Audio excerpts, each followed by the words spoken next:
Ito maganda ito eh, para sa husband ko yung mga tools niya eh.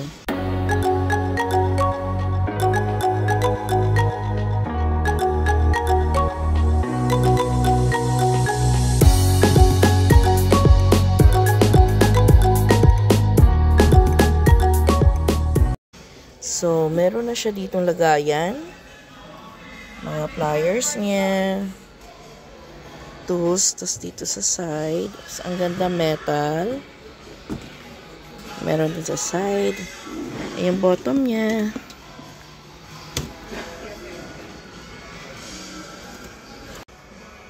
Stanley. 45. Maganda kasi talaga yung may ino-organize eh. Diba ganyan? Maganda siyang space lang naka-organize. Oh. Parang maganda yan. Para kapag yung drill set niya or yung mga tools niya, naka-organize na dyan. Pag naghahanap siya, alam ko kung kunin ko saan. Oh. Ano ba to? Fat Max Stanley. Ano to? Label. Asa mo siya ilalagay? Saan mo ilalagay? Diyan yata eh. Ganyan, diyan mo ilalagay yung label. Tapos dito, padiretso. Di ba may label ka? Maganda siya. Tapos may lagari pa, di ba? Diyan inso. Pero may takip. So, this one din, may lagayan siya, tas andyan. Pangit to. Kasi nakatakip eh. Although, dito may hawakan mo. Oo. Mas maganda yung nahahawakan, nakikerry. Ito, tsaka ready to go. Ready kuha. So, ito ay $48.99. Ito naman, yung may cover is 36. Ay, Stanley 16-inch open mouth. Open tote bag. Yan. Kasi gusto ko talaga functional eh. May bag. Ito din, may zipper siya. $36.99. Ganyan din yung loob niya. Diba? Yan ang sample niya. Ganyan. Pwede mo naman siyang i-leave open. Tapos, i-carry mo lang siya ng ganyan. Pero, pag-isipan ko na kung mga ibang gamit niya, kakailanganin pa ng yan. I'll start with this one. Ang sturdy. Handy. Open. Kapag nilagay mo sa storage mo is ready to go and ready to grab. Kailangan kasi tayong merong organizer para efficient din sa buhay. So, ayan. Make things simple. Mga box. Ayan, ganyan din siya. Ganyan. Pero nagkaroon na kami ng ganito. Masyado siyang, hindi siya ganun ka-organize kapag naghalo-halo na yung mga gamit dito sa loob. Nahihilo na ako. So, masakit ang ulo ko. Kaya kailangan, meron siya yung, kahit nasa loob, meron siyang holder. So, ito daw ay $11.99. Okay na din siya kapag ayan, may lagayan din siya sa side. Okay na din siya kapag yung bulky yung mo, mga tools. Ganyan. Sa base kasi sa experience ko. Hindi naman talaga ako yung nagdi-DIY yan, mga ganyan. Pero ako talaga ang taga aftercare nila at nahihilo ako pag magulo masyado magulo ang buhay. So ayan, kaya kailangan ko rin ng solution sa pag aftercare ko. Ganda niya. Dito pa rin ako. Yan ang kukunin ko. Medyo approved naman kay hubby Kaya medyo strict din kasi yan sa expenses eh. Which is, yan yung ano, nagbabalance din kaming dalawa. Kailangan pag-usapan at may agreement. Lalo na ang mister, siya ang bossing.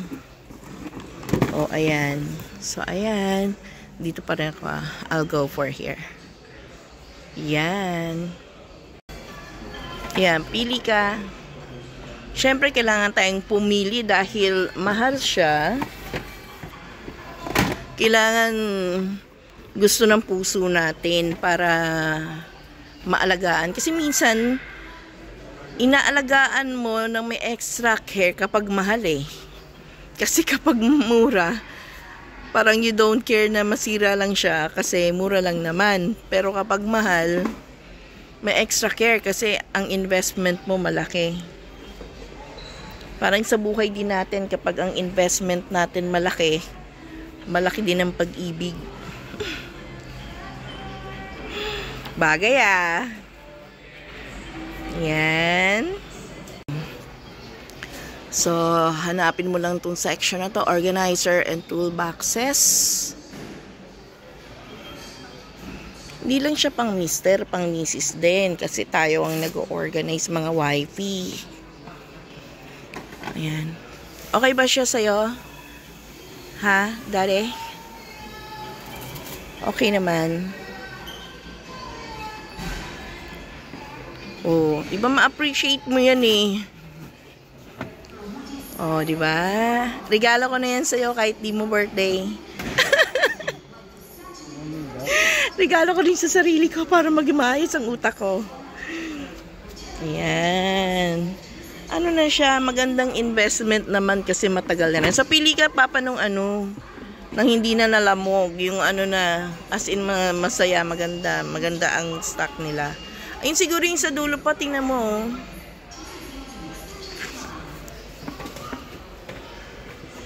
Dapat hindi maalikabok. Tingnan mo kung may ano, yung mga gilid-gilid, kung walang mga himol-mol. Malinis. Okay? O, diba? Yan tayo. Maganda yan. Minsan ganito eh, ikot-ikot muna ako, pagkatapos babalik-balik ko, isip-isipin ko muna kung kailangan talagang bilhin siya. Kasi syempre yung budget din, iniisip din natin. Aba, may ganyan-ganyan pa oh.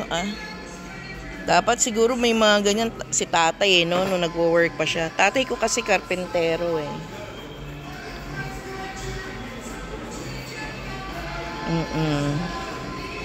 Kaya medyo ano ko rin yung mga gamit-gamit na ganito kasi ang tatay ko karpentero.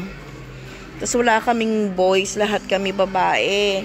Minsan kaya babae ka, nagiging assistant ka ng tatay ko. Kaya ganyan, medyo exposed din ako sa mga tools na ito. Pero ang tatay ko maayos yun sa gamit niya, alam niya kung saan nakalagay. Yeah, i-model talaga ng parents eh. Okay? Dami no. Minsan talaga lalabas-labas ka rin kasi pag hindi mo na nakita yung mga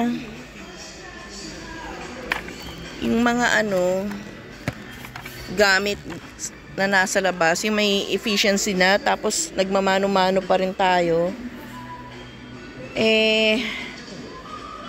kapagod.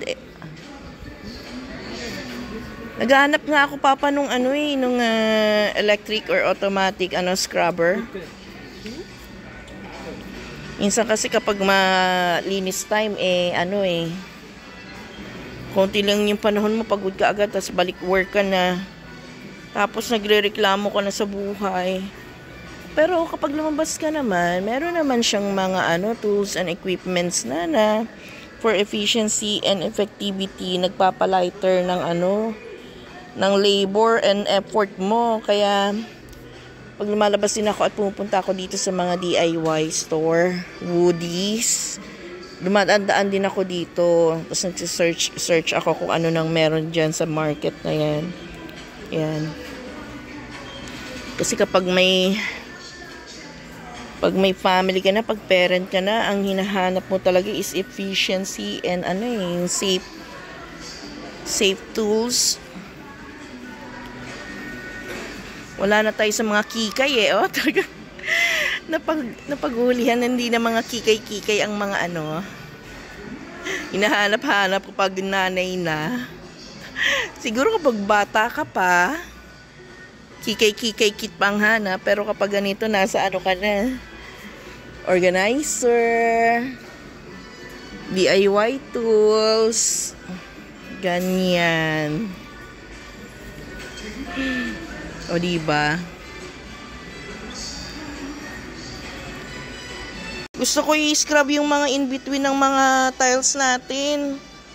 Gagamitin ko yung toothbrush. Naku po, ang tagal. So kung may electric scrubber dito, isa-search ko na lang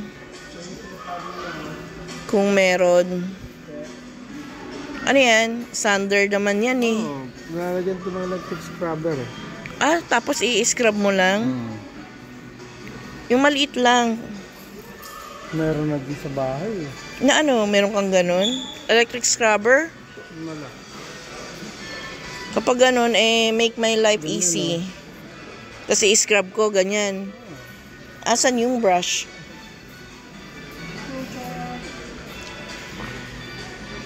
So, ayan. Hanap-hanap lang. Pampagaan ng buhay. Minsan lang tayong mabubuhay sa mundong ito. Kailangan naman, hanap tayo ng magpapalighter ng buhay natin. Sander to brush. Pag may brush, ayan, masaya na si UIP. Kasi ako ang number 1 na tapaglinis ng aming bahay. Kaya kailangan si Habi paagagaanin din ang buhay ko. Para masaya ang linis ng bahay. Ito naman talaga ang naituro sa akin ng mga ate ko nung bata-bata pa ako. Kasi sa mga magkakapatid, itong mga ate ko talaga ang napakagaling maglinis. Ano lang ako pang maintenance naman ako. Hindi talaga ako yung yung promotor na maglilinis-linis. Pero ngayon natututo na rin ako, lalo na yung nakatira kami sa apartment. Nagiging minimalist ka kasi yung space mo talaga kailangan functional yung andun mo So, ito naman talaga yung kineri ko sa sarili ko ng mag-ayos at maglinis ng bahay. Yan na natutunan ko sa mga sisters ko. And, ayan, buti na lang expose din ako sa mga tools na ganito, mga handyman sa tatay ko. At alam ko yung mga gamit-gamit niya. At itong mister ko, kapag may kailangan, hanap dito, hanap dyan. Tapos minsan, hindi na niya alam kung saan niya nailagay yun. Kaya kailangan magtulungan kami na ma-organize ang aming mga gamit sa bahay. And thank God sa may mga intelligence na binibigay niya sa mga tao na mag-create ng mga ganitong mga bagay para gumaan din ang ating buhay. Thanks be to God. Nag-iba na yata ang mundo namin, siya naman ngayon sa plantita. Pero actually, maganda talaga din ang kamay nito na nakabuhay ng halaman. Siya talaga nag-aalaga ng aming mga plants. Ako kumakausap. Yan, itong hilig niya Itong mga fly trap. Ano bang tawag dito, Papa? Yung fly trap mo? Venus yun. Venus flytrap. Yan, paborito niya yan. Yan ang baby niya. Yan.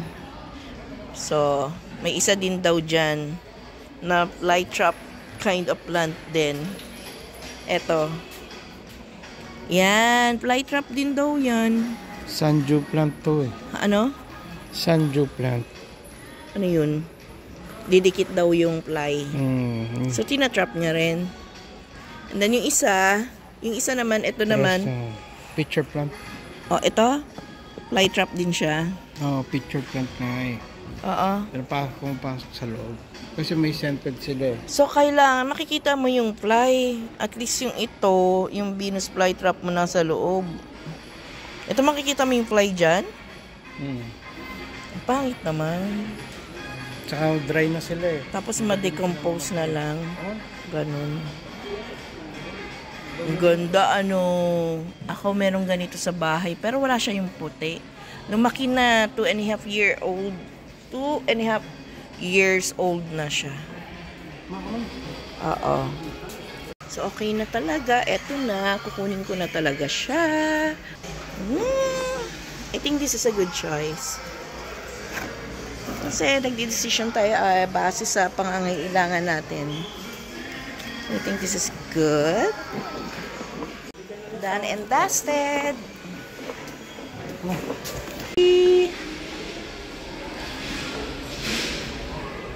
Diba? Tignan mo yung cup nito. May tag pa. Paano yung nasa cup mo?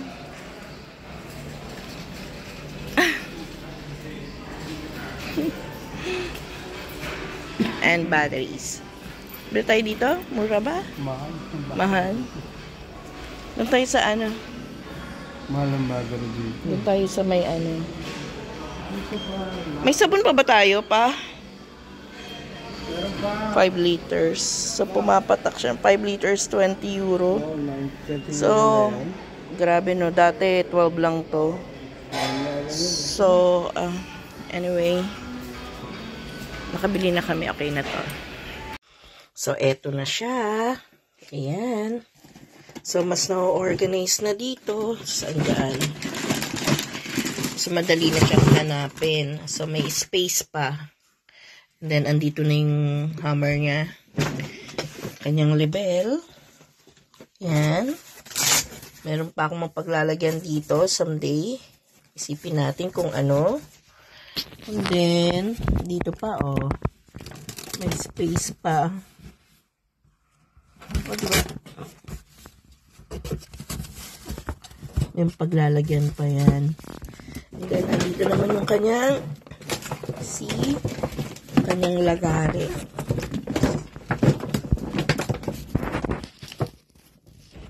Okay. Yan yung lagari niya. Ganyan. And, na-secure naman siya. Secured siya. Okay.